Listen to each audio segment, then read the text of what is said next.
Hello दोस्तों, welcome back to जीटेक poly. तो कैसे हैं आप सभी। उम्मीद करता हूँ अच्छे होंगे और अपने जीवन में और भी ज़्यादा बेहतर कर रहे होंगे। तो जैसा कि आप सभी को पता है, मैं आपको पढ़ा रहा हूँ एनर्जी कंजर्वेशन, जिसके अंदर हमारा चल रहा था 8वां चैप्टर, जो कि था आपका waste heat recovery and cogeneration. जिसके अंतर्गत मैंने आपको बता दिया था वेस्ट हीट रिकवरी क्या होता है, इसके क्लासिफिकेशन के बारे में मैंने आपको बताया था, और वेस्ट हीट रिकवरी के बेनिफिट्स के बारे में मैंने आपको बता दिया था। ठीक है, उसके बाद मैंने आपको इसके एप्लीकेशन के बारे में भी बताया था। अब चलते हैं, ध्यान से देखेंगे नेक्स्ट टॉपिक आप कौन सा पढ़ने वाले हैं। ये आपका कंप्लीट हो गया था 8.1। अब आप क्या पढ़ेंगे मेरे दोस्त, अब आप पढ़ने वाले हैं, अब आप पढ़ेंगे कॉन्सेप्ट। किस चीज़ का कॉन्सेप्ट पढ़ेंगे आप, को जनरेशन क्या होता है, इसके कॉन्सेप्ट के बारे में समझेंगे। उसके बाद समझेंगे टाइप्स ऑफ को जनरेशन सिस्टम, यानी कि को जनरेशन सिस्टम के कौन कौन से टाइप होते हैं। बस ये 2 टॉपिक आपको इसमें पढ़ना है। ठीक है, चलिए क्लास को शुरू करते हैं। किसके साथ में, कॉन्सेप्ट के साथ में, यानी कि को जनरेशन होता क्या है। ठीक है, तो ध्यान से समझेंगे, सभी स्टूडेंट बोर्ड पे ध्यान देंगे।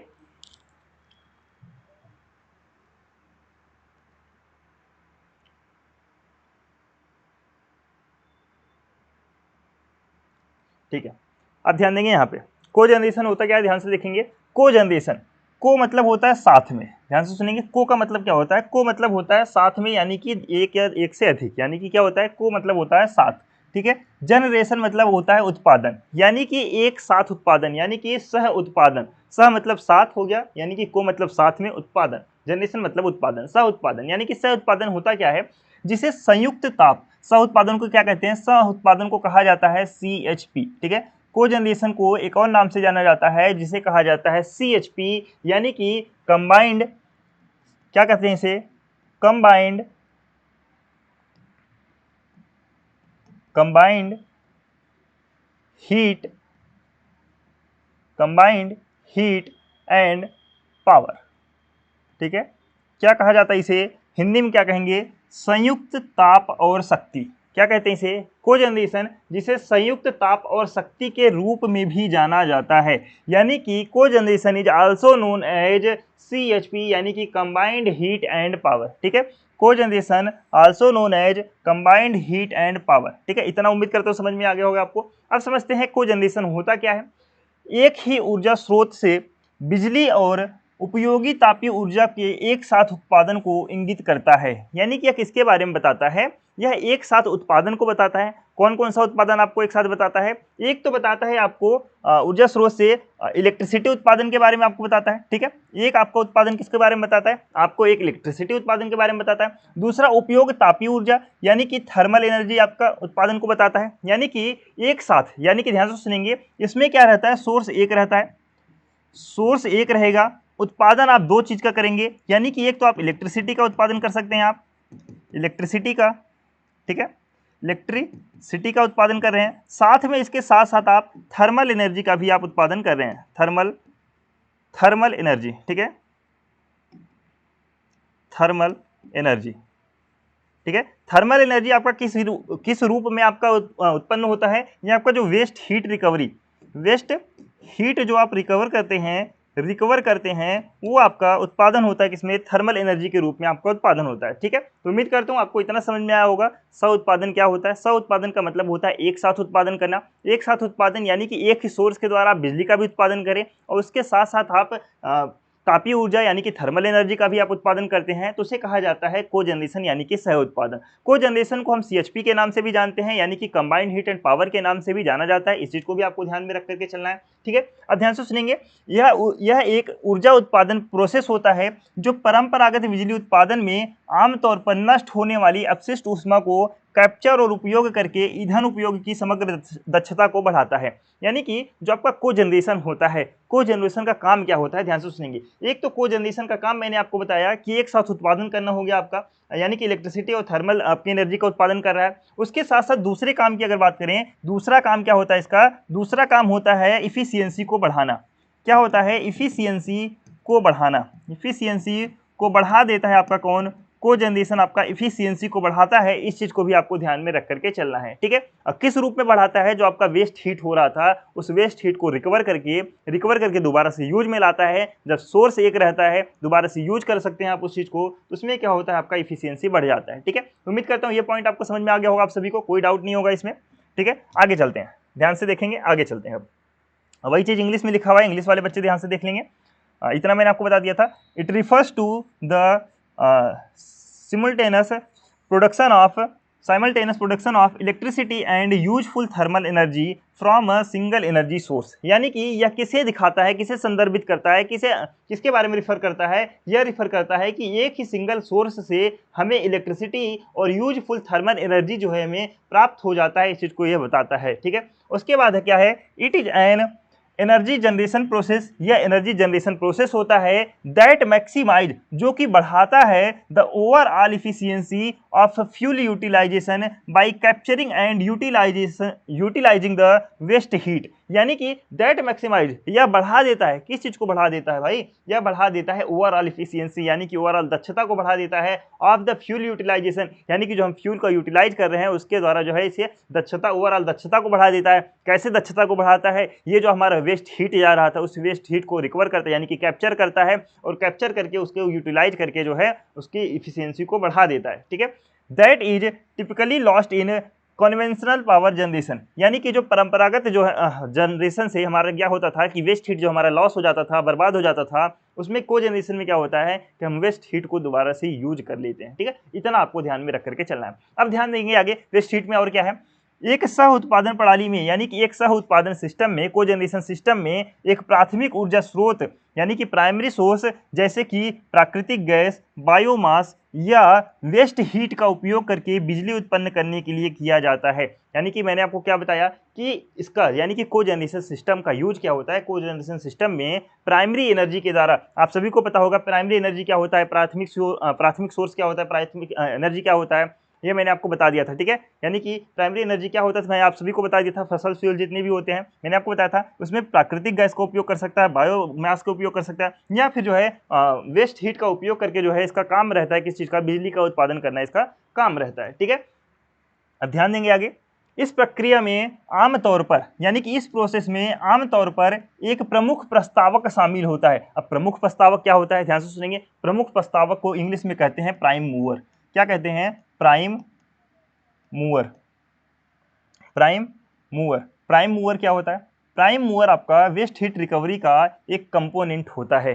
क्या होता है? प्राइम मूवर जो होता है आपका एक कंपोनेंट होता है। इस चीज को आपको ध्यान में रख करके चलना है। किसका कंपोनेंट होता है? प्राइम हीट रिकवरी का एक कंपोनेंट होता है प्राइम मूवर। यानी कि इस प्रोसेस में आमतौर पर एक प्राइम मूवर शामिल होता है। प्राइम मूवर क्या करता है? जैसे कि आपका प्राइम मूवर के एग्जांपल जैसे कि गैस टरबाइन हो गया, आपका भाप टरबाइन हो गया, या फिर इंटरनल कंबस्टन इंजन हो गया, जो बिजली उत्पन्न करने के लिए विद्युत जनरेटर को चलाता है। यानी कि जो आपका बिजली उत्पन्न होता है, इलेक्ट्रिसिटी आपका प्रोड्यूस होता है, इलेक्ट्रिसिटी प्रोड्यूस करने के लिए आपको जनरेटर चलने की आवश्यकता होती है।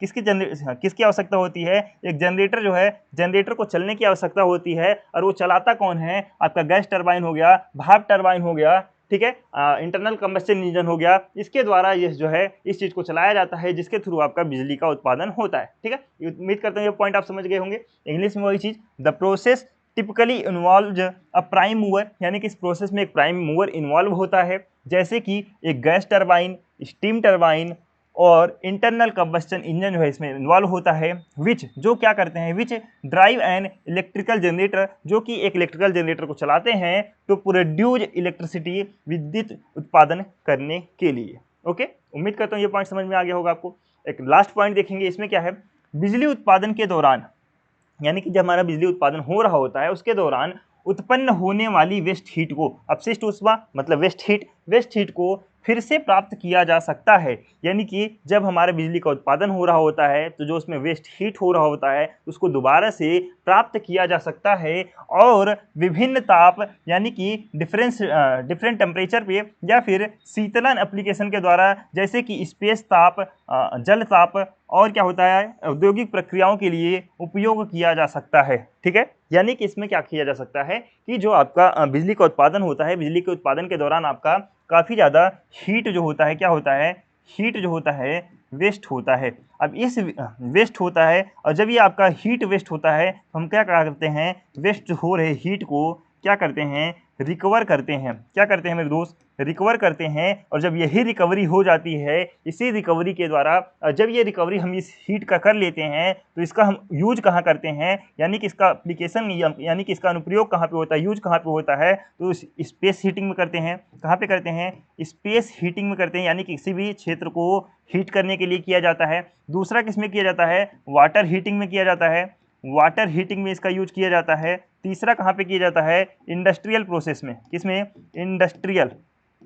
इंडस्ट्रियल प्रोसेस में इसका यूज किया जाता है। इस चीज़ को आपको बिल्कुल भी नहीं भूलना है। इतना पॉइंट आपके लिए कॉमन था, आप सभी लोग इसे लिख करके आएंगे एग्जाम में, ठीक है। अब ध्यान देंगे आगे। अब आगे आपके लिए क्या जानना है?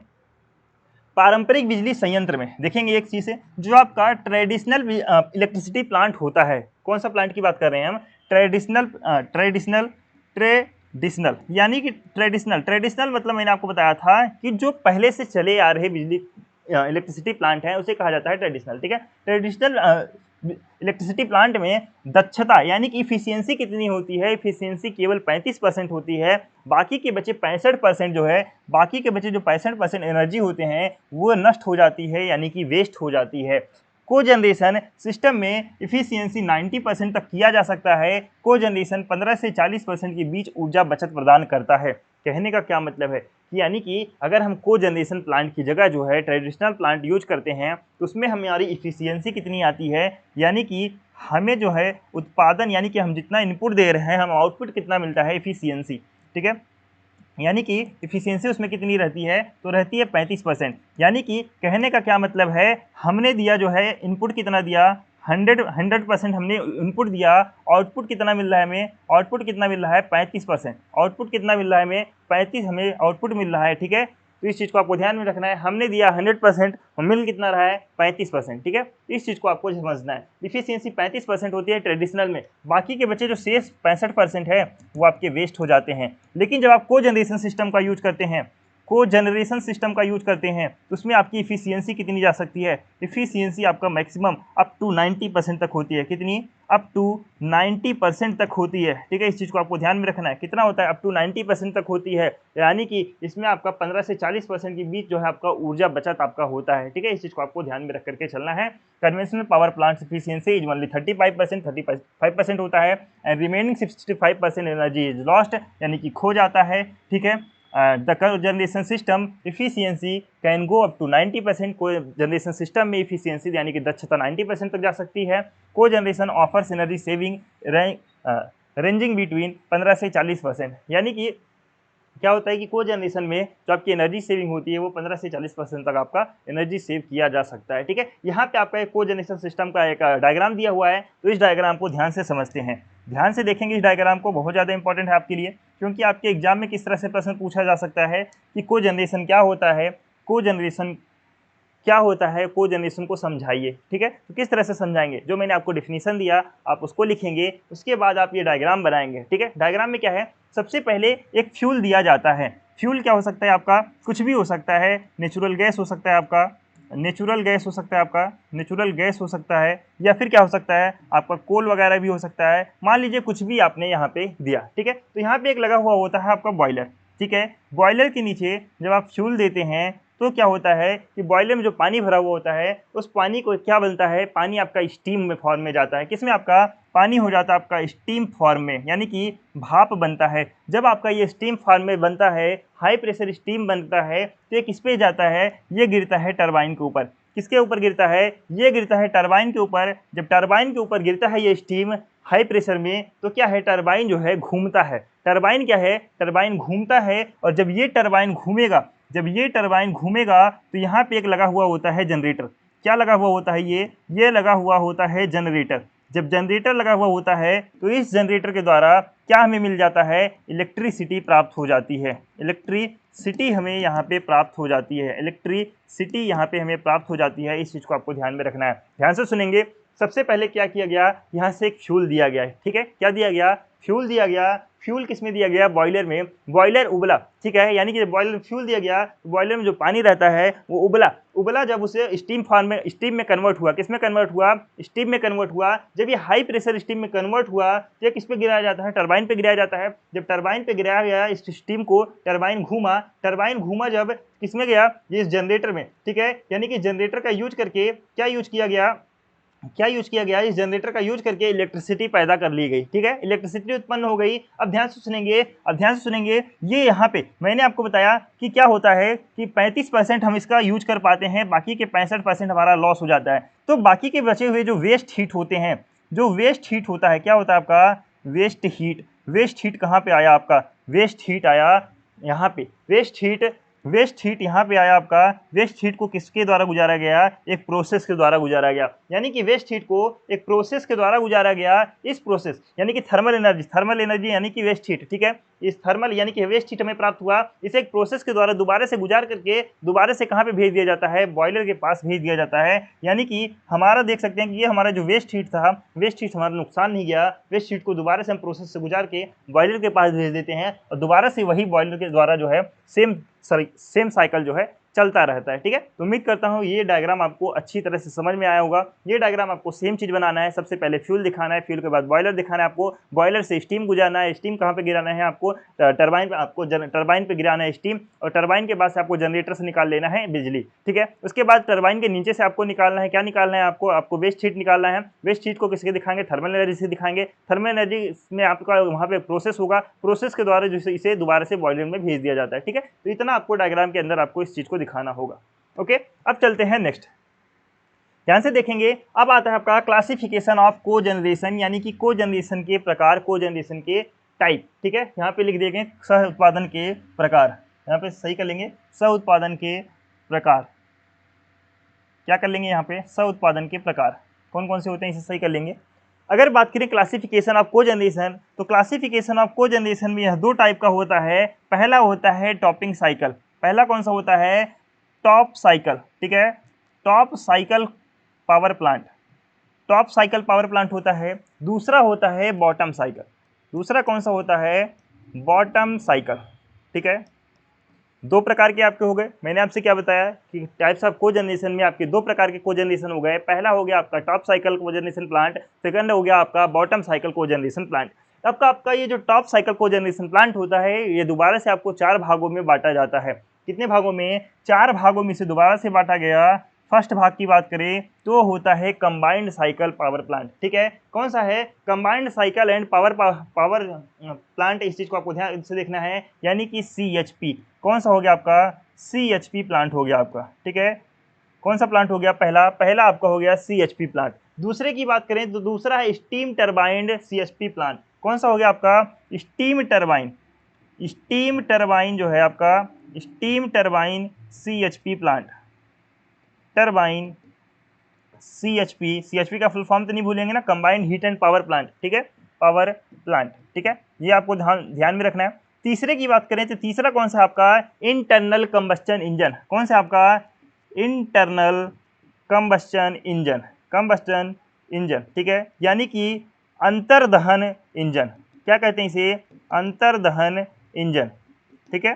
चौथा कौन सा हो गया आपका, गैस टरबाइन, चौथा कौन सा हो गया आपका, गैस टरबाइन, ठीक है।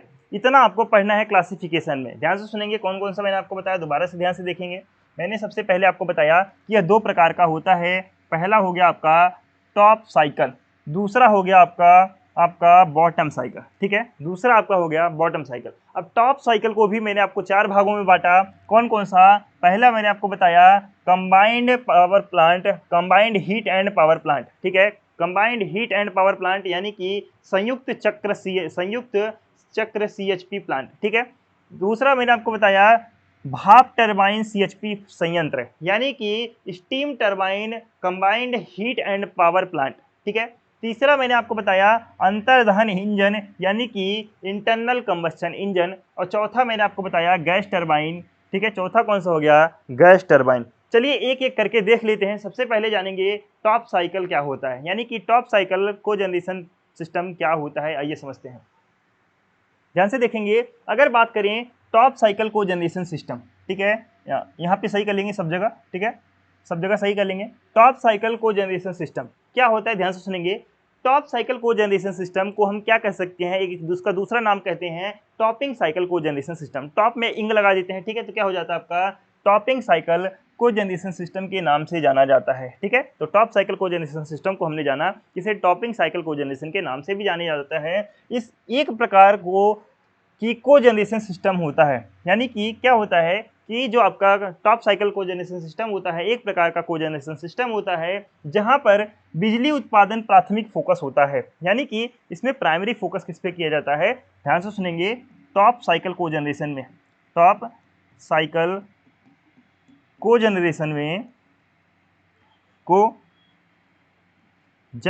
में प्राइमरी फोकस किस पे रहता है, प्राइमरी फोकस किस पे रहता है, प्राइमरी फोकस रहता है आपका ये, प्राइमरी फोकस इलेक्ट्रिसिटी पे रहता है, इलेक्ट्रिसिटी प्रोड्यूस करने पे, इलेक्ट्रिसिटी प्रोड्यूस करने पे रहता है, ठीक है। इलेक्ट्रिसिटी प्रोड्यूक्शन पे सबसे ज़्यादा फोकस किस पे रहता है, टॉप साइकिलिंग में। ध्यान से समझेंगे टॉप साइकिलिंग का क्या मतलब है। टॉप साइकिलिंग को टॉपिंग साइकिल के नाम से भी जाना जाता है। इसका मेन फोकस रहता है इलेक्ट्रिसिटी प्रोड्यूजन पे, यानी कि बिजली उत्पादन में सबसे इसका मेन फोकस रहता है। बिजली उत्पादन करने के दौरान जो वेस्ट हीट उत्पन्न होता है, बिजली उत्पादन करने के दौरान जो आपका वेस्ट हीट उत्पन्न होता है, उसका उपयोग तब सेकेंडरी पर्पज के लिए किया जाता है। यानी कि फर्स्ट पर्पज क्या रहता है, इसका फर्स्ट पर्पज रहता है आपको इलेक्ट्रिसिटी पैदा करना।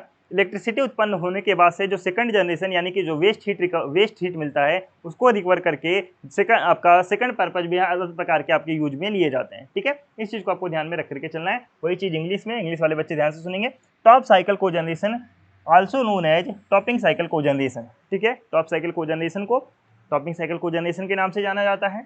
It is a type of cogeneration system, यानी कि एक ऐसा कोजनरेशन सिस्टम, यह जो है एक प्रकार का कोजनरेशन सिस्टम होता है, टाइप ऑफ कोजनरेशन सिस्टम होता है जहाँ पे power generation is the primary focus, जहाँ पे बिजली का उत्पादन करना प्राइमरी फोकस होता है, and the waste heat generated during the power generation, और जो वेस्ट हीट जनरेट होता है बिजली उत्पादन के समय और is then used for secondary purpose, उसका उपयोग सेकेंडरी पर्पज के लिए किया जाता है, ठीक है। समझ गए होंगे आप। आगे चलेंगे। एक टॉप साइकिल सह उत्पादन सिस्टम में एक प्राथमिक ऊर्जा स्रोत जैसे कि प्राकृतिक गैस, बायोमास उपयोग बिजली उत्पन्न करने के लिए किया जाता है। सेम वही बात है, यानी कि टॉप साइकिल का यूज क्यों करते हैं, टॉप साइकिल का यूज करते हैं जैसे कि प्राकृतिक गैस, बायोमास या फिर बिजली को उत्पन्न करने के लिए उपयोग में लाया जाता है, ठीक है। इसका आपको ध्यान में रख करके चलना है। यह आमतौर पर एक गैस टरबाइन के उपयोग के माध्यम से किया जाता है, यानी कि यह किया कैसे जाता है, इसका उपयोग किया कैसे जाता है, इसका उपयोग जो है गैस टरबाइन के माध्यम से किया जाता है, ठीक है। जहाँ एक जनरेटर चलाने वाला जहाँ पे एक जनरेटर को चलाने और बिजली का उत्पादन करने के लिए ईंधन का दहन किया जाता है। सबसे पहले सुनेंगे, मैंने आपको क्या बताया था, सबसे पहले आपको ईंधन का दहन होगा, यानी कि जो आप फ्यूल भेजते हैं उसको जलाएंगे, यानी कि उसका कंबस्टन करेंगे। जब आपका ईंधन दहन होगा तो उसके बाद क्या होता है, एक टरबाइन के माध्यम से वहाँ पे क्या किया जाता है, आपका बिजली का उत्पन्न किया जाता है, ठीक है। गैस टरबाइन से निकलने वाली गैसों में अपशिष्ट ऊष्मा होती है, ठीक है। और उसके बाद जो गैस टरबाइन से आपकी गैस निकलते हैं, यानी कि अपशिष्ट ऊष्मा निकलती है, जिसका उपयोग जो है विभिन्न अनुप्रयोगों के लिए पुनः प्राप्ति और उपयोग के लिए किया जा सकता है। यानी कि जो आपका वेस्ट हीट निकलता है उसको जो है पुनः प्राप्ति करने के बाद से अलग अलग क्षेत्र में उसका उपयोग किया जा सकता है। इसमें इस चीज़ को बताया गया है, ओके। और यही चीज़ इंग्लिश में लिखा हुआ है, in a top cycle cogeneration system a primary energy source such as, जैसे कि natural gas biomass is use to generate electricity, यानी कि top cycle cogeneration system में प्राइमरी एनर्जी सोर्स का यूज किया जाता है इलेक्ट्रिसिटी जनरेट करने के लिए। This is usually done through the use of gas turbine, यह जो है गैस टरबाइन के थ्रू यूज किया जाता है। Where the fuel is combusted to drive a generator, जहाँ पे ईंधन को जलाया जाता है, और ईंधन को जलाने किस लिए जलाया जाता है, ताकि जो है एक जनरेटर को चलाया जा सके एंड प्रोड्यूस इलेक्ट्रिसिटी, और जो है बिजली का उत्पादन किया जा सके। The exhaust gases from the gas turbine contain waste heat, यानी कि जो आपका एग्जॉस्ट गैस होता है, यानी कि जो टरबाइन होता है, टरबाइन गैस के द्वारा जो आपका एग्जॉस्ट गैस निकलता है, वहाँ से क्या निकलता है, एग्जॉस्ट गैस के रूप में आपका वेस्ट हीट निकलता है। वेस्ट हीट को जो है रिकवर्ड किया जाता है और उसका यूज जो है वेरियस एप्लीकेशन, यानी कि वेरियस पर्पज के लिए किया जाता है। इस चीज़ को आपको ध्यान में रख करके चलना है, ओके। अब ध्यान से सुनेंगे, मैंने आपको इसमें बताया क्या है। हर एक चीज़ को ध्यान से सुनेंगे। सबसे पहले मैंने आपको बताया पहला जो है टॉप साइकिल कोजनरेशन सिस्टम क्या होता है। टॉप साइकिल कोजनरेशन सिस्टम में मैंने आपको बस इतना चीज़ बताया है कि इसका मेन फोकस किस पे रहता है। मेन फोकस रहता है बिजली उत्पादन में। किस में रहता है? बिजली उत्पादन में इसका मेन फोकस रहता है। और जब बिजली उत्पादन के दौरान जो वेस्ट हीट निकलता है, फिर इसको रिकवर करके इसका रिकवरी करके जो रिकवरी होने के बाद जो हम उष्मा बनाते हैं, ठीक है, उष्मा बनाते हैं, उसका हम यूज करते हैं डिफरेंट टाइप के वेरियस एप्लीकेशन में, ठीक है, वेरियस एप्लीकेशन में इसका यूज किया जाता है। बस आपको इतना इसमें ध्यान में रख करके चलना है, ठीक है, इतना आपको ध्यान में रख करके चलना है। और किस तरह से होता है, सबसे पहले मैंने आपको बताया कि ईंधन को जलाया जाता है। जब ईंधन जलता है तो क्या होता है कि स्टीम आपका प्रोड्यूस होता है। उस हाई प्रेशर स्टीम को टरबाइन पे गिराया जाता है। टरबाइन उसके बाद से आपका चलता है। टरबाइन जब चलता है, टरबाइन जब घूमता है तो जनरेटर के माध्यम से आप बिजली का उत्पादन करते हैं, ठीक है। इतना आपको प्रोसेस आपको ध्यान में रख करके चलना है। अब समझते हैं पहला टाइप का, जो कि है आपका कंबाइंड साइकिल पावर प्लांट। पहला टाइप है आपका कंबाइंड साइकिल पावर प्लांट। मैंने आपको बताया था कि टॉप साइकिल पावर प्लांट आपके 4 प्रकार के होते हैं, तो उसमें से पहला प्रकार पढ़ने जा रहे हैं, पहला टाइप पढ़ने जा रहे हैं, जो कि है कंबाइंड साइकिल पावर प्लांट। इसमें क्या होता है, ध्यान से सुनेंगे। एक गैस टरबाइन या डीजल इंजन विद्युत या यांत्रिक शक्ति का उत्पादन करता है। इसमें क्या होता है कि आपका जो एक गैस टरबाइन होता है वो क्या करता है, आपका यांत्रिक शक्ति का उत्पादन करता है, यानी कि विद्युत शक्ति का उत्पादन करता है। ध्यान से सुनेंगे, गैस टरबाइन की बात किया जाए अगर, यह है आपका गैस टरबाइन। ये क्या है आपका, यह है आपका गैस टरबाइन। ध्यान से सुनेंगे, यहाँ से आपका एयर फिल्टर होकर के, ये एयर फिल्टर होकर के यहाँ पे आ रहा है आपका एयर फिल्टर, आपका होकर कंडेंसर में आ रहा है। कंडेंसर के थ्रू क्या होता है, आपका गैस टरबाइन में जा रही है। किस में जा रहा है आपका, एयर। और ध्यान से सुनेंगे, यहाँ पे क्या होता है, एयर और आपका ऑयल दोनों आपका दिया जाता है। एयर और क्या कहते हैं उसका, फ्यूल दोनों आपको दिया जाता है। तो इसमें गैस क्या कहते हैं कि गैस कंबस्टर चेंजर होता है, ठीक है, यानी कि गैस कंप्रेसर चैम्बर होता है। उसमें क्या होता है कि एयर और फ्यूल को मिलाया जाता है चैम्बर में। उस चैम्बर में मिलाने के बाद से यह किस में जाता है, गैस टरबाइन में जाता है। उसके बाद जब गैस टरबाइन में गया तो गैस टरबाइन के बाद जो है इसमें क्या किया जाता है, जनरेटर की सहायता से बिजली पैदा कर ली जाती है, बिजली बना ली जाती है। जनरेटर की सहायता से क्या कर लिया गया, बिजली बना लिया गया, ठीक है। उसके बाद द्वितीयक भाप टरबाइन को चलाने के लिए, भाप बनाने के लिए हीट रिकवरी बॉयलर का यूज होता है। यानी कि जो आपका एग्जॉस्ट गैस है, ध्यान से देखेंगे, जो आपका एग्जॉस्ट गैस है वह किस पे चला गया आपका, यानी कि जो आपका वेस्ट हीट है किसमें निकल के चला गया, वो जाता है किसमें, आपका हीट रिकवरी स्टीम जनरेटर में। किसमें जाता है आपका, हीट रिकवरी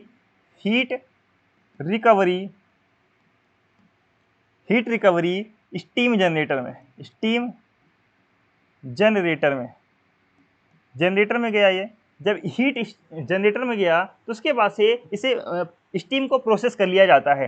किसको प्रोसेस कर लिया जाता है, ये जो स्टीम है उसको प्रोसेस कर लिया जाता है। प्रोसेस करने के बाद से दोबारा से क्या जनरेट कर लिया जाता है, दोबारा से हमें जनरेट कर लिया जाता है स्टीम को, ठीक है, यानी कि स्टीम को स्टीम हीट के रूप में, यानी कि प्रोसेस हीट यहाँ पे जनरेट हो जाता है। क्या हो जाता है, प्रोसेस हीट यहाँ पे आपका जनरेट कर लिया जाता है। ओके, उसके बाद जो आपका स्टीम है उसको एक्सट्रैक्शन कर दिया जाता है, ठीक है। उसके बाद क्या होता है, आपको जो स्टीम है वो आपका एक्सट्रैक्शन कर लिया जाता है। यहाँ पे देख रहे होंगे एक बाईपास स्टैक है, यानी कि यहाँ से जो आपके थोड़ा बहुत 150 डिग्री के सेल्सियस के जो नीचे वाले होते हैं तापमान आपके जो हीट होते हैं वो क्या हो जाते हैं, बाहर आपके बाईपास हो जाते हैं, स्टैक में चले जाते हैं, ठीक है। यहाँ पे क्या है, मेकअप वाटर, यानी कि पानी को बनाने के लिए, ध्यान से सुनेंगे, यानी कि यहाँ पे कंडेंसर लगाया जाता है। कंडेंसर क्या करता है कि आपका कूलिंग टावर, ये कूलिंग टावर लगा हुआ है। कंडेंसर क्या करता है, चीज़ों को ठंडा करता है, ठीक है। ठंडा करके कंडेंसर के द्वारा क्या कर लिया जाता है, इसे दोबारा से यहाँ पे भेज दिया जाता है और यहाँ से स्टीम का एक्सट्रैक्शन कर लिया जाता है, ठीक है। तो इतना आपको ध्यान में रख करके चलना है। एक गैस टरबाइन और डीजल इंजन प्रोड्यूस इलेक्ट्रिकल और mechanical power followed by a heat recovery boiler to create steam to drive a secondary steam turbine. यानी कि क्या होता है कि एक गैस टरबाइन या फिर डीजल इंजन, ठीक है, गैस टरबाइन या फिर डीजल इंजन क्या करता है, प्रोड्यूसिंग इलेक्ट्रिकल और मैकेनिकल पावर, क्या करते हैं कि मैकेनिकल पावर या फिर इलेक्ट्रिकल पावर को प्रोड्यूस करते हैं, followed by a heat recovery boiler, heat recovery boiler के द्वारा to create steam to drive, heat recovery boiler के द्वारा क्या किया जाता है कि इसके बाद, यानी कि ये केस इसके बाद लगा हुआ होता है, यानी कि यहाँ पे क्या लगा होता है, एक टरबाइन लगा हुआ होता है। टरबाइन के द्वारा क्या किया जाता है, create steam to drive second, यानी कि इसके द्वारा स्टीम क्रिएट किया जाता है। स्टीम क्रिएट करने के बाद से क्या किया जाता है, ड्राई को, ध्यान से सुनेंगे, मैंने आपसे क्या बताया, दोबारा से ध्यान से देखेंगे। यहाँ पे क्या होता है, कि एक गैस टरबाइन और डीजल इंजन प्रोड्यूसिंग इलेक्ट्रिकल और mechanical power followed by a heat recovery boiler. यानी कि क्या होता है कि एक हीट रिकवरी बॉयलर के बाद जो है क्या लगे हुए होते हैं, जिसके बाद द्वितीय क्या इसे कहते हैं, हिंदी में क्या कहेंगे, भाप टरबाइन को चलाने के लिए क्या लगे हुए होते हैं, वो सब चीज़ें लगे हुए होते हैं। इसके बाद जो आपका हीट रिकवरी बॉयलर होता है, इसमें से क्या होता है कि आपका स्टीम जनरेट होता है, जो कि जनरेटर को चलाने के लिए, ठीक है, यानी कि टरबाइन को, ये क्या है आपका टरबाइन है, टरबाइन को चलाने के लिए जो है इसका यूज में लिया जाता है। ठीक है, ये चीज़ आपको ध्यान में रख करके चलना है। यानी कि इसमें मेन फोकस क्या है, ध्यान से सुनेंगे।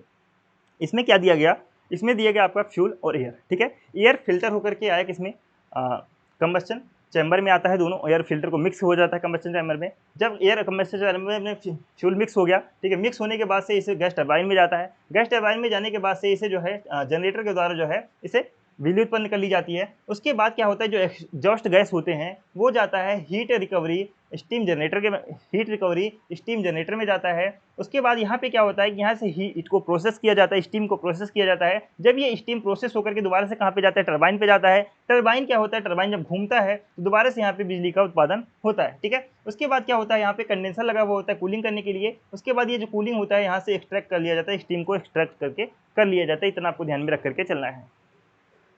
दूसरे की बात करें, दूसरा आपका स्टीम टरबाइन CHP प्लांट। दूसरा कौन सा है आपका, स्टीम टरबाइन। इसमें क्या होता है, ये सेकंड आपका टाइप है। यहाँ क्या है आपका दूसरे प्रकार की प्रणाली, यानी कि सिस्टम उच्च दबाव वाली भाप का उत्पादन करने के लिए ईंधन को जलाती है। यानी कि कहने का क्या मतलब है, ध्यान से सुनेंगे। यहाँ पे फ्यूल, ये क्या आपका फ्यूल का यहाँ पे क्या हुआ, फ्यूल आपका जला, ठीक है, यानी कि फ्यूल का यूज किया आपने। फ्यूल का यूज किया किसके लिए, एक हाई प्रेशर स्टीम क्रिएट करने के लिए। किसके लिए आपने किया, एक हाई प्रेशर स्टीम को क्रिएट करने के लिए फ्यूल को जलाया गया। ठीक है, अब ये भी हाई प्रेशर स्टीम क्रिएट हुआ आपका, तो क्या हुआ आपका टरबाइन, ये क्या लगा हुआ है आपका, टरबाइन लगा हुआ है, तो टरबाइन आपका घूमा। ठीक है, टरबाइन क्या हुआ आपका, टरबाइन आपका घूमा। टरबाइन किसके द्वारा, यहाँ पे एक ध्यान से देखेंगे, ये जो लगा हुआ है ये आपका शाफ्ट होता है।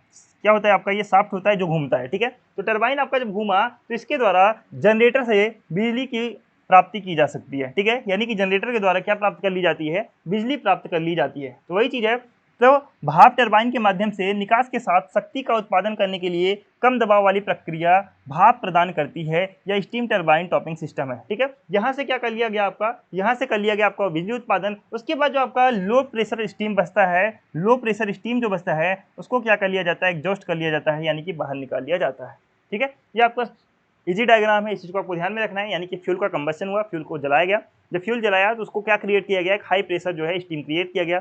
हाई प्रेशर स्टीम को सेम वही टरबाइन में गिराया गया, टरबाइन घूमा, टरबाइन घूमने के बाद से जनरेटर की सहायता से बिजली का उत्पादन हो गया। उसके बाद जो लो स्टीम बचता है, यानी कि जो लो स्टीम बचता है उसको क्या किया गया, लो प्रेशर स्टीम को बाहर निकाल लिया जाता है। ठीक है, इतना आपको ध्यान में रख करके चलना है। यानी कि second type of system burns fuel, यानी कि फ्यूल जलता है to produce high pressure steam को जनरेट करने के लिए, दैट जो कि then passes through a steam turbine, जो कि स्टीम टरबाइन के पास से गुजरता है, टू प्रोड्यूस पावर, किसके जनरेट करने के लिए, टू प्रोड्यूस पावर यानी कि बिजली का उत्पादन करने के लिए, with the exhaust provide. Exhaust क्या प्रोवाइड करता है, यहाँ पे एग्जॉस्ट लगा हुआ है जो कि प्रोवाइड करता है low pressure process system. Low pressure process system यहाँ पे जो एग्जॉस्ट है वो प्रोवाइड करता है। उसके बाद क्या होता है, this is a steam turbine topping system, इसे ही कहा जाता है स्टीम टरबाइन सिस्टम। ठीक है, इतना आपको ध्यान में रख करके चलना है, स्टीम टरबाइन सिस्टम क्या होता है। ओके, अब ध्यान देंगे नेक्स्ट पार्ट आपका कौन सा है, नेक्स्ट टाइप है आपका इंटरनल कंबस्चन इंजन। ठीक है, कौन सा आपका इंटरनल कंबस्चन इंजन। इसमें क्या होता है कि एक तीसरा प्रकार का होता है, यानी कि थर्ड टाइप है आपका। इसमें क्या होता है, एक इंजन के निकास या फिर जैकेट कूलिंग सिस्टम से हीट रिकवरी बॉयलर में प्रवाहित होने वाली हीट रिकवरी को एम्प्लॉयड किया जाता है। ध्यान से सुनेंगे, मैंने आपसे क्या बताया यहाँ पे कि एक इंजन के निकास और जैकेट कूलिंग सिस्टम से, ये क्या है आपका जैकेट कूलिंग सिस्टम, ये क्या आपका जैकेट कूलिंग सिस्टम से हीट रिकवरी बॉयलर में प्रवाहित होने वाली हीट रिकवरी को एम्प्लॉय किया जाता है। किसमें एम्प्लॉय किया जाता है, हीट रिकवरी से एम्प्लॉय किया जाता है इसे, जहां इसे आगे के उपयोगी के लिए भाप पानी में परिवर्तित किया जाता है। यानी यहाँ से क्या किया जाएगा, इसको हीट एक्सचेंजर के द्वारा हॉट वाटर में परिवर्तित कर लिया गया, जिसमें हीटिंग के लिए इसका यूज कर सकते हैं और हॉट वाटर सप्लाई के लिए भी इसका यूज किया जा सकता है। ठीक है, उसके बाद ध्यान से सुनेंगे, यहाँ पे क्या है आपका डीजल गैस इंजन। ध्यान से सुनेंगे, ये क्या है आपका डीजल गैस इंजन है। यहाँ से हम जनरेटर के थ्रू डायरेक्ट क्या कर लेते हैं, जनरेटर के थ्रू डायरेक्ट हम इलेक्ट्रिसिटी प्राप्त कर लेते हैं। क्या प्राप्त कर लेते हैं, इलेक्ट्रिसिटी प्राप्त कर लेते हैं। उसके बाद जो आपका वेस्ट हीट बचता है, यहाँ से जो आपका वेस्ट हीट बचता है उस वेस्ट हीट को स्टीम, ठीक है, उस वेस्ट को स्टीम को यानी कि उस वेस्ट हीट को क्या किया जाता है, बॉयलर के थ्रू क्या किया जाता है, गर्म किया जाता है और एक हाई प्रेशर स्टीम के साथ जो है इस स्टीम को प्रोसेस कर लिया जाता है। स्टीम को प्रोसेस कर लिया जाता है और जो लो प्रेशर स्टीम रहते हैं उसको स्टैक में जमा कर लिया जाता है। किसमें जमा कर लिया जाता है, स्टैक में उसको जमा कर लिया जाता है। ठीक है, इतना आपको ध्यान में रख करके चलना है। किसका एग्जाम्पल मैंने आपको बताया, ये थर्ड टाइप का मैंने आपको बताया जो कि था आपका internal combustion engine. Internal combustion engine मेरे साथ को मैंने यही बताया। सबसे पहले यहाँ पे क्या लगा हुआ होता है, एक जैकेट कूलिंग सिस्टम लगा हुआ होता है जिसका किससे जुड़ा हुआ होता है, ये सीधे डीजल इंजन से जुड़ा हुआ होता है। इसका उपयोग किस लिए किया जाता है, हॉट वाटर यानी कि एक्सचेंजर के द्वारा जो हम इसे हॉट वाटर प्राप्त कर लेते हैं। ठीक है, और डीजल इंजन के द्वारा कनेक्ट रहता है जनरेटर, जनरेटर के द्वारा हम डायरेक्ट इलेक्ट्रिसिटी प्राप्त कर लेते हैं। उसके अलावा जो वेस्ट हीट बचता है उसको हम बॉयलर में डालते हैं, वेस्ट हीट बॉयलर में डालते हैं। बॉयलर में जाने के बाद से इसका हाई प्रेशर स्टीम के साथ जो हम इसे प्रोसेस कर लिया जाता है। उसके बाद जो भी लो प्रेशर स्टीम बचता है उसको स्टैक में डाल दिया जाता है। ठीक है, इतना आपको ध्यान में रख करके चलना है तीसरे प्रकार में। अगर बात करें चौथा टाइप है आपका गैस टरबाइन। चौथा कौन सा आपका, गैस टरबाइन। ध्यान से देखेंगे, चौथा टाइप एक गैस टरबाइन टॉपिंग सिस्टम है। यह प्राकृतिक गैस टरबाइन जनरेटर चलाती है। Exhaust gas heat recovery boiler में जाती है जो प्रोसेस स्टीम और प्रोसेस हीट बनाती है। ध्यान से सुनेंगे, इसमें क्या था आपका, ध्यान से सुनेंगे। ये क्या लगा हुआ है आपका, ये है आपका कंप्रेसर कंबस्टन चैम्बर। ये क्या आपका, compressor combustion chamber. Compression chamber में क्या होता है कि जो आपका एयर होता है, यानी कि जो आपका एयर, ठीक है, क्या आपका एयर कैसी होती है, जो आपका एयर होता है इसको गुजारा जाता है कंप्रेसर के माध्यम से। ठीक है, अगर आप इसे किस तरह से बना सकते हैं, ध्यान से सुनेंगे। अगर इसे आपको दोबारा से बनाना होगा तो आप इस तरह से क्रिएट इसे कर सकते हैं। ध्यान से सुनेंगे, इस तरह से। ये आपका क्या हो गया, ये आपका हो गया कंप्रेसर। ये क्या हो गया आपका कंप्रेसर। ठीक है, यहाँ से डाला गया एयर, यहाँ से क्या जा रहा है, एयर गया कंप्रेसर में। कंप्रेसर क्या करता है, इस एयर को वॉल्यूम को घटा देता है, इस एयर के वॉल्यूम को कम कर देता है। ध्यान से सुनेंगे, कंप्रेसर क्या करता है, वॉल्यूम को कम कर देता है और इसके दबाव को यानी कि प्रेशर को बढ़ाता है, प्रेशर को बढ़ा देता है। ठीक है, प्रेशर को क्या किया है, प्रेशर को बढ़ा दिया। उसके बाद क्या किया, इसका टेम्परेचर भी क्या करता है, बढ़ा देता है। टेम्परेचर भी क्या करता है, इस कंप्रेसर जो है इसका बढ़ा देता है। ठीक है, इतना आपको ध्यान में रख करके चलना है। उसके बाद ध्यान से सुनेंगे, उसके बाद यहाँ से एक शाफ्ट लगा रहता है। क्या लगा रहता है, शाफ्ट लगा रहता है। ये जो शाफ्ट है ये किससे जुड़ा होता है, ये जुड़ा होता है गैस टरबाइन से। किससे जुड़ा हुआ होता है, ये है आपका गैस टरबाइन। ठीक है, ध्यान से सुनेंगे, ये आपका गैस टरबाइन। ध्यान से सुनेंगे, यहाँ पे एक लगा हुआ होता है चैम्बर। यहाँ पे एक तरह का क्या लगा होता है आपका, एक तरह से लगा होता है चैम्बर। ठीक है, कौन सा चैम्बर है ये, कंप्रेसर कंबस्टन चैम्बर। ठीक है, कौन सा चैम्बर है ये, कंप्रेसर कंबस्टन चैम्बर। ठीक है, अब इसमें क्या होता है, इस चैम्बर में क्या होता है कि जो आपका यहाँ से दिया जाता है फ्यूल। ठीक है, यहाँ पे क्या दिया जा रहा है, फ्यूल। इस फ्यूल को और एयर को मिक्स करने का काम किसमें होता है आपका, ये कंप्रेसर कंबस्टर चैम्बर में आपका एयर फ्यूल मिक्स हो जाता है। यहाँ से किसके पास जाता है, यहाँ से आपके पास जाता है गैस टरबाइन में। ठीक है, इस गैस टरबाइन में जब जाता है तो यहाँ पे लगा क्या हुआ होता है, यहाँ पे लगा हुआ होता है जनरेटर। क्या लगा हुआ होता है, जनरेटर। और इस जनरेटर के द्वारा हम क्या प्रोड्यूस कर लेते हैं, इलेक्ट्रिसिटी जो है इस जनरेटर के द्वारा प्रोड्यूस कर लेते हैं। ठीक है, तो उम्मीद करता हूँ इतना आपको समझ में आ गया होगा। ठीक है, इतना आपको समझ में आ गया, प्रोड्यूस हो गया इलेक्ट्रिसिटी। उसके बाद यहाँ से जो आपका वेस्ट हीट है, आपका जो वेस्ट हीट है, वेस्ट हीट को क्या किया जाता है, वेस्ट हीट को रिकवर करने के लिए, ध्यान से सुनेंगे, इसे भेजा जाता है वेस्ट हीट रिकवरी बॉयलर में। किसमें भेज दिया गया, वेस्ट हीट रिकवरी बॉयलर में भेज दिया गया। ध्यान से सुनेंगे, बॉयलर में भेज दिया गया। इससे यहाँ से क्या कनेक्ट रहता है, ध्यान से सुनेंगे, इसमें कनेक्ट क्या रहता है, इसमें कनेक्ट रहता है आपका, ध्यान से सुनेंगे,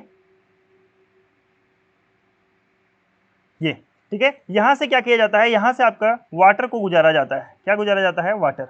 ये देख रहे हैं, यहाँ से क्या गया, यहाँ से वाटर गया। ठीक है, यहाँ से वाटर बॉयलर में गुजारा जाता है। उसके बाद ये जो है प्रोसेस करके क्या देता है हमें, स्टीम। क्या देता है हमें, स्टीम देता है। और स्टीम को हम क्या कर लेते हैं, प्रोसेस स्टीम। ठीक है, यानी कि प्रोसेस स्टीम जो हमें प्राप्त हो जाता है, यानी कि प्रोसेस स्टीम हमें यहाँ प्राप्त हो जाता है। यहाँ से जो वेस्ट हीट आता है वो 500 डिग्री सेल्सियस तक रहता है। उसके अलावा जब ये बॉयलर में वेस्ट हीट रिकवरी बॉयलर में जाता है तो 150 डिग्री सेल्सियस के नीचे का जितने भी हीट होते हैं वो क्या होते हैं, एग्जॉस्ट हो जाते हैं, जिसको सेव कर लिया जाता है स्टैक में। किसमें सेव कर लिया जाता है, स्टैक में सेव कर लिया जाता है। इस चीज़ को आपको ध्यान में रख करके चलना है, ठीक है। इतना डायग्राम आप सेम ऐसे बना सकते हैं या फिर ऐसे बना सकते हैं, ये वाला आप जब बनाएंगे, ठीक है। तो यहाँ पे क्या लिखा हुआ है, यहाँ पे आपका कंप्रेसर अलग से नहीं दिया हुआ है, ठीक है। यहाँ पे कंप्रेसर नहीं दिया हुआ है, तो आप यहाँ पे इतना इतना आप ये जो इतना दिया हुआ है इतना, ठीक है, ये जो इतना दिया हुआ है अगर आप इतना रिप्लेस कर सकते हैं इसके साथ में, ठीक है, यानी कि इसको आप इसके साथ में रिप्लेस कर सकते हैं, ठीक है, इतना आप रिप्लेस कर सकते हैं। बाकी आपको समझ में आ गया होगा कैसे करते हैं, यानी कि एयर भेजा जाता है, किसके माध्यम से एयर भेजा जाता है, कंप्रेसर पे। कंप्रेसर क्या करता है कि उस एयर को वॉल्यूम को कम करता है, तो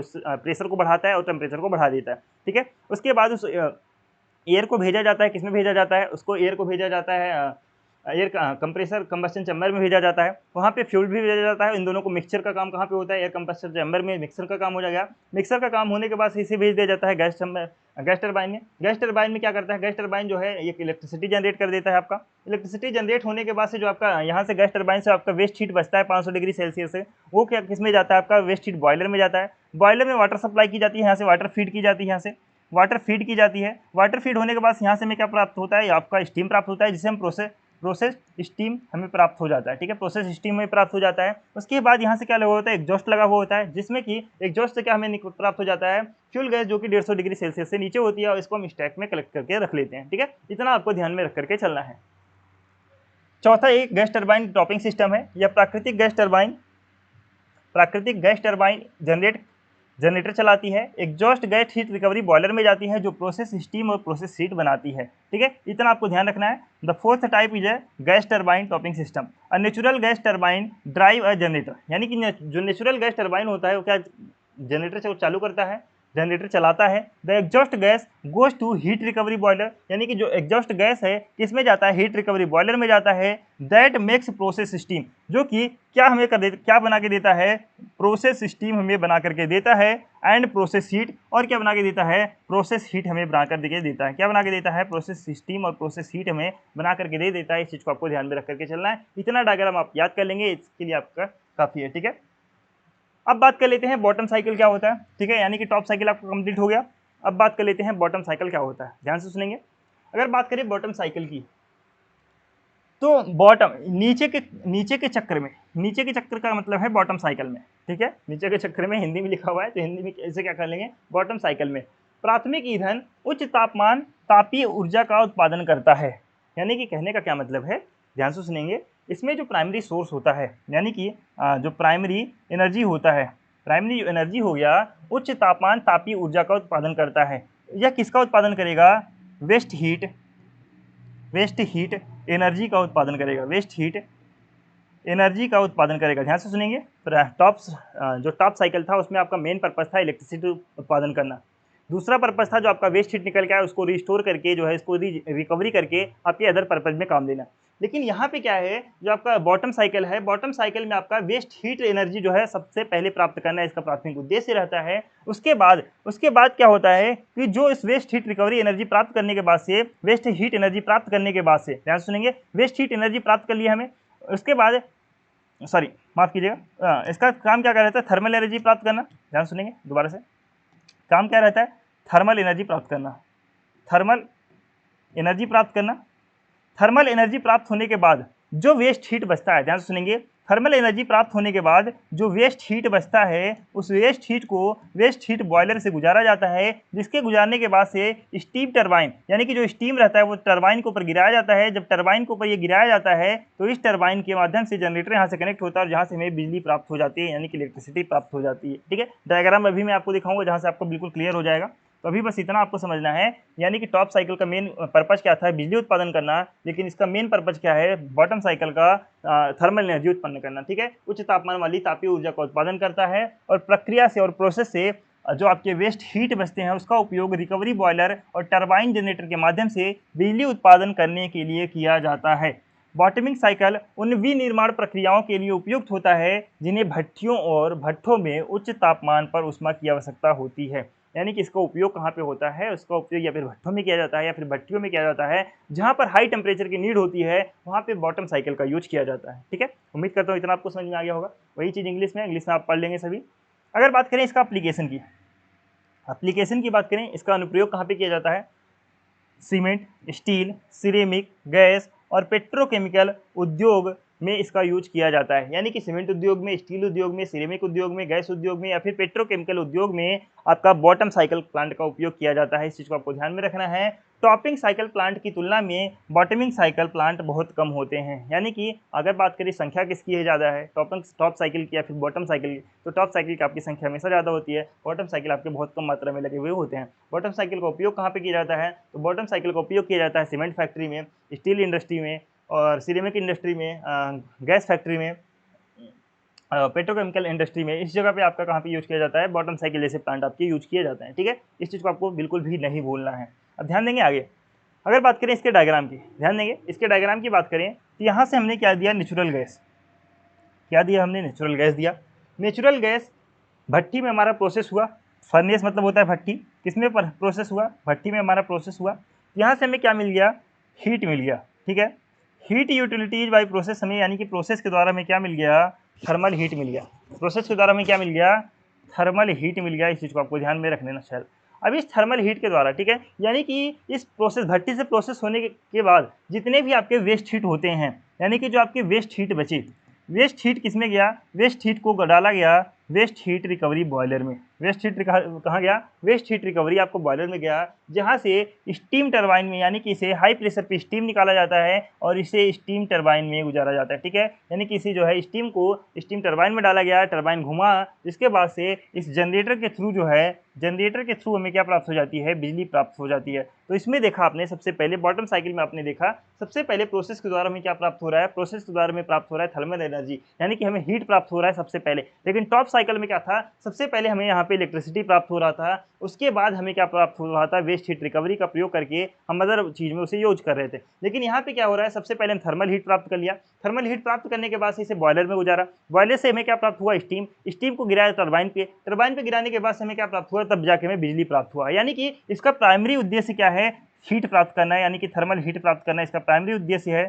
थर्मल हीट प्राप्त करना इसका प्राइमरी उद्देश्य है, मेन फोकस है।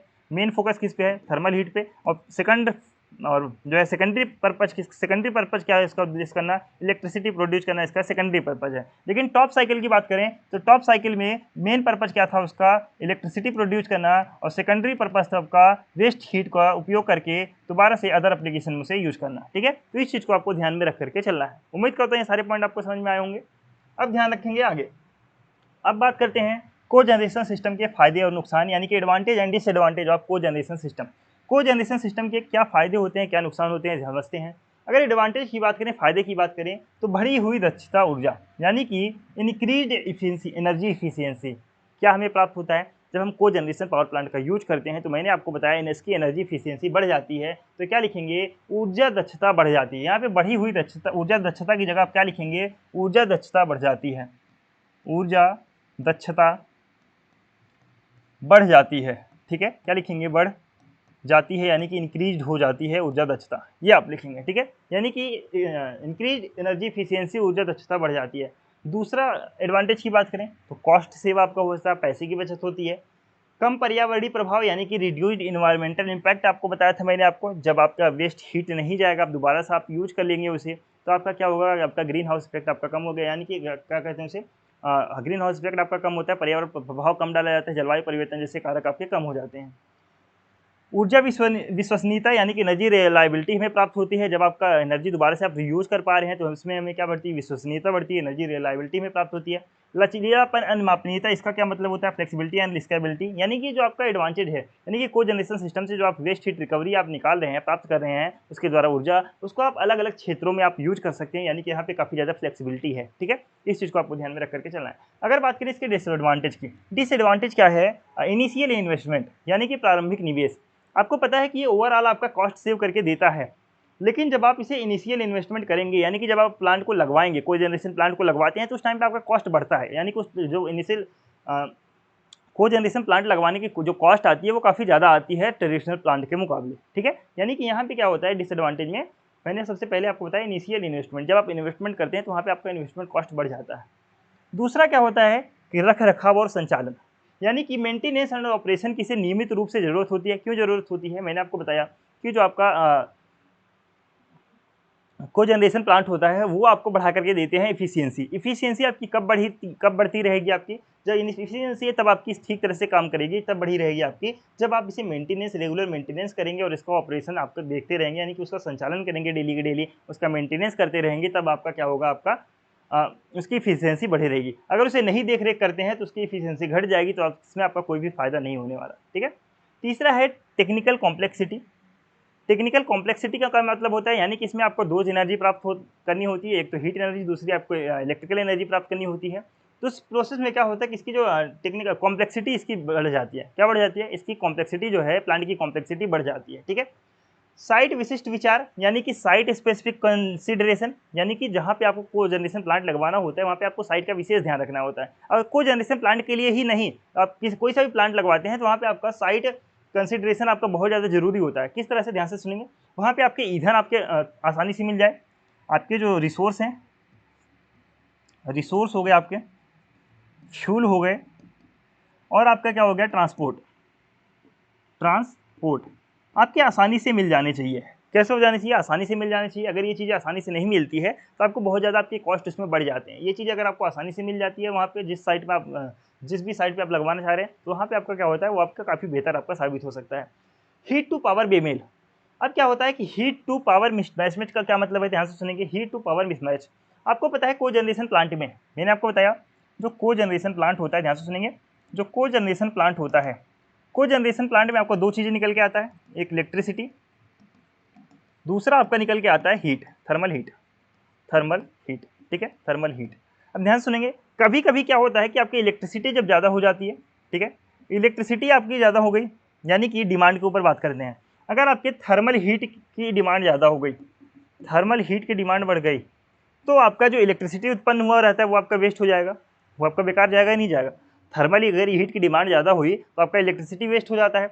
अगर इलेक्ट्रिसिटी की डिमांड ज़्यादा हो जाती है तो आपका थर्मल हीट आपका जो है वेस्ट हो जाता है, यानी कि दोनों को मिसमैच भी आपके देखने को मिल जाते हैं। ठीक है, यानी कि जब तक दोनों बराबर मात्रा में आपके उपयोग में लाए जा रहे हैं तब तो ठीक है। अगर एक की भी डिमांड ज़्यादा होती है तो दूसरा आपका नुकसान हो जाता है, दूसरा आपका वेस्ट हो जाता है। अगर दूसरे की डिमांड बढ़ती है तो आपका पहला वाला नुकसान हो जाता है। तो इस तरह से आपको समझ के चलना है। ओके, उम्मीद करता हूँ सारे पॉइंट आपके समझ में आ गए होंगे। अब ध्यान देंगे नेक्स्ट पॉइंट। नेक्स्ट पॉइंट है आपका यूजेज ऑफ कोजनरेशन, यानी कि कोजनरेशन का उपयोग कहाँ कहाँ पे किया जा सकता है। सबसे पहला उपयोग मैंने आपको बताया, इसकी एनर्जी इफिशियंसी बढ़ाने में किया जा सकता है। एनर्जी इफिशियंसी बढ़ाने में इसका सबसे पहला उपयोग मैंने आपको बताया। ठीक है, उसके बाद मैंने आपको बताया इंडस्ट्रियल प्रोसेस में इसका यूज किया जा सकता है, यानी कि औद्योगिक में इसका यूज किया जा सकता है। ठीक है, इंडस्ट्रियल प्रोसेस में किस तरह से कोजनरेशन सिस्टम को उपयोग उद्योगों में किया जाता है, जिसके लिए बिजली और तापीय ऊर्जा दोनों की आवश्यकता होती है। इंडस्ट्रियल प्रोसेस में आपको पता है हीट एनर्जी की भी आवश्यकता होती है और इलेक्ट्रिसिटी एनर्जी की भी आवश्यकता होती है। ठीक है, इलेक्ट्रिसिटी और हीट दोनों एनर्जी की आवश्यकता होती है, तो इसका हम इंडस्ट्री एरिया में भी यूज किया जा सकता है।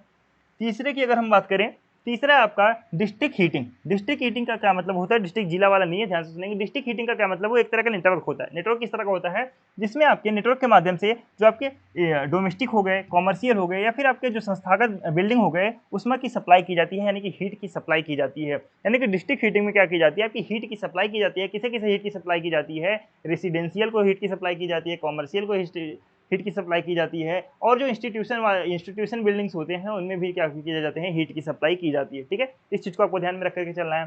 चौथे की बात करें, कॉमर्शियल बिल्डिंग, सेम वही चीज़ है, कॉमर्शियल बिल्डिंग में इसका यूज किया जा सकता है। ठीक है, कॉमर्शियल बिल्डिंग में जैसे कि आपका होटल हो गया, अस्पताल हो गया, शॉपिंग मॉल हो गया, और आपके जो ऑफिस वर्क करने के लिए हो गए, तो उसमें बिजली उत्पन्न करने के लिए कोजेनरेशन सिस्टम का उपयोग किया जा सकता है। ठीक है, और हीटिंग और कूलिंग और पानी गर्म करने के लिए आपकी ऊष्मीय ऊर्जा जो है सप्लाई करके देते हैं। ठीक है, यानी कि कौन कौन से मैंने आपको बताया, ध्यान से सुनेंगे।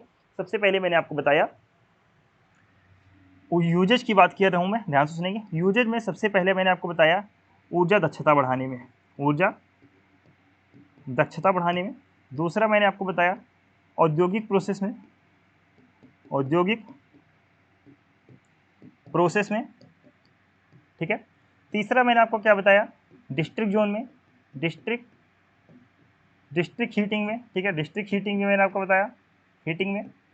चौथा मैंने आपको क्या बताया, चौथा मैंने आपको बताया कॉमर्शियल में, कॉमर्शियल, या फिर क्या लिखेंगे इसे, वाणिज्यिक भवन में, वाणिज्यिक भवन, यानी कि कॉमर्शियल बिल्डिंग में आप इसे यूज कर सकते हैं, जैसे कि आपके होटल हो गया, अस्पताल हो गया, आपका शॉपिंग मॉल हो गया, ऑफिस वर्क हो गया, इन सब में आप यूज कर सकते हैं।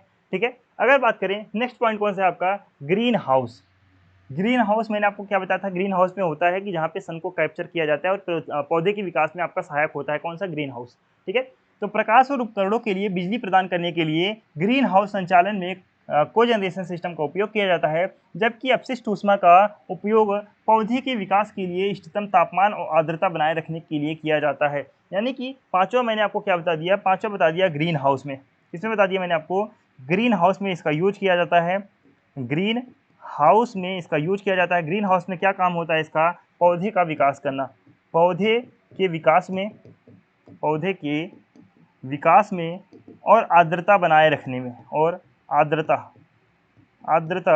बनाए रखने में, बनाए रखने में इसका उपयोग किया जाता है। ठीक है, तो ये 5 उपयोग आपको ध्यान में रख करके चलना है। और उपयोग की बात करें तो जैसे आप इसका इंस्टीट्यूशन में आप यूज कर सकते हैं। ठीक है, शिक्षा के क्षेत्र में आप इसे यूज कर सकते हैं, जो बिल्डिंग होते हैं एजुकेशन बिल्डिंग में आप इसे यूज कर सकते हैं। और बात करें तो आप घरेलू उपयोग में इसे यूज कर सकते हैं, घरेलू उपयोग में आप इसे यूज कर सकते हैं। तो बहुत सारी जगह आप इस चीज़ को यूज कर सकते हैं। इस चीज़ को आपको ध्यान में रख करके चलना है। ओके, और यहाँ पे आपका चैप्टर नंबर 8 कंप्लीट होता है। यानी कि चैप्टर नंबर 8 आपका पूरी तरीके से आपका यहाँ पे कंप्लीट होता है। कौन कौन सा टॉपिक मैंने आपको बताया? कॉन्सेप्ट मैंने आपको बता दिए, टाइप्स ऑफ कोजनरेशन सिस्टम मैंने आपको बता दिया। ठीक है, इस चीज़ को आपको बिल्कुल भी भूलना नहीं है, ध्यान में रख करके चलना है। ध्यान से सुनेंगे। टाइप्स ऑफ कोजनरेशन मैंने आपको क्या बताया, दोबारा से रिवीजन कराता हूँ, ध्यान से सुनेंगे। टाइप्स ऑफ कोजनरेशन में मैंने सबसे पहले आपको बताया एक तो टॉप साइकिल, दूसरा मैंने आपको बताया बॉटम साइकिल, ठीक है। टॉप साइकिल फिर मैंने आपको बताया 4 भागों में बांटा गया है। पहला आपका हो गया CHP, combined heat and power plant. ठीक है, दूसरा मैंने आपको बताया फिर स्टीम पावर प्लांट मैंने आपको बताया।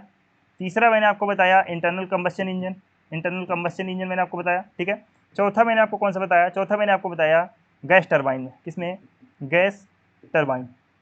ये 4 तरह के मैंने आपको बताए हैं, चारों आपको ध्यान में रख करके चलने हैं। ठीक है, तो उम्मीद करता हूँ सारे पॉइंट आपको समझ में आ गया होगा। इसके साथ साथ मैंने आपको यूजेज भी बता दिए हैं, यूजेज भी आप ध्यान में रखेंगे। इसके साथ साथ एडवांटेज और डिसएडवांटेज भी बता दिए, हालांकि आपके सिलेबस में नहीं था, फिर भी मैंने आपको बता दिया एडवांटेज एंड डिसएडवांटेज मैंने आपको बताया है। तो इस चीज़ को आपको ध्यान में रख करके चलना है।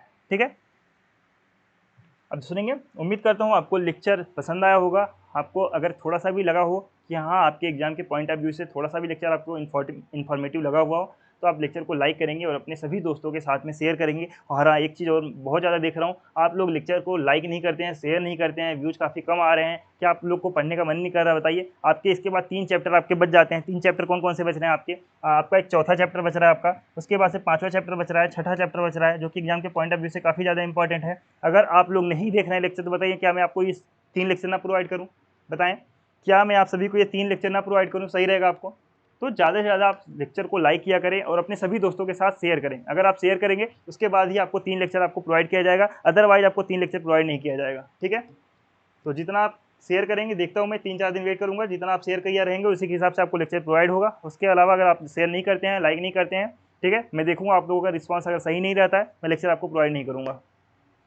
तो उम्मीद करता हूँ आप अपने सभी दोस्तों के साथ में शेयर करेंगे लेक्चर को और लाइक भी करेंगे अपने हिसाब से। ठीक है, तो मिलते हैं बहुत जल्द नेक्स्ट लेक्चर में। तब तक के लिए टाटा बाय बाय, ध्यान रखेंगे।